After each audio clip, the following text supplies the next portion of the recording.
Lisons ensemble la parole de Dieu dans 2 Timothée, le chapitre 3e, du 1er jusqu'au 5 ou 6e verset. Je lis au nom puissant de Jésus-Christ.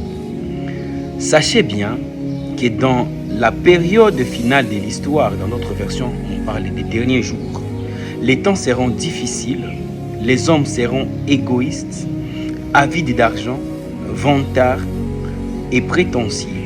Ils parleront de Dieu d'une manière injurieuse et n'auront pas d'égard pour leurs parents.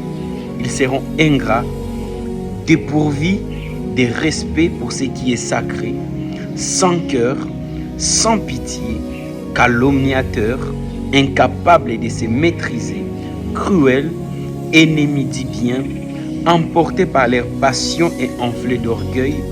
Ils seront prêts à toutes les trahisons.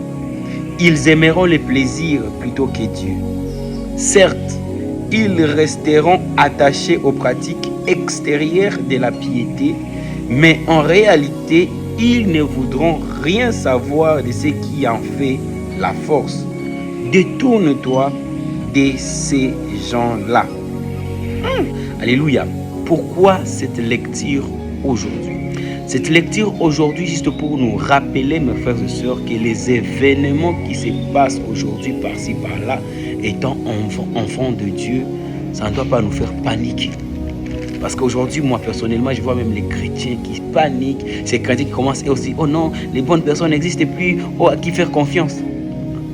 Enfant de Dieu, tu ne sais pas qui faire confiance. Oh non, les faux amis, oh non. Il y a longtemps, la parole de Dieu nous a donné des avertissements. Que dans les derniers jours, mes frères et sœurs, les choses seront difficiles.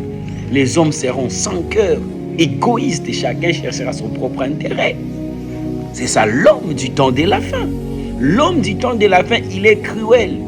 L'homme du temps de la fin, il ne cherche que son intérêt. Et il est prêt à tout pour se satisfaire. Prêt même à ôter la vie à un proche. Prêt même à empoisonner un ami. Et c'est là où la parole de Dieu nous demande d'être prudents, mes frères et sœurs. Oui, doux comme la colombe, mais prudents comme les serpents. Prudents comme les serpents. Et donc, en ces temps de la fin, mes frères et sœurs, accrochons-nous à la parole. Restons attachés à Christ. Parce que malgré les temps difficiles, malgré la confusion que l'ennemi cherche à mettre dans la société, nous avons la parole. Nous ne marchons pas sur base des événements qui se passent par-ci, par-là dans le monde, mais nous marchons à la lumière de la parole de Dieu. Que Dieu vous bénisse. Shalom.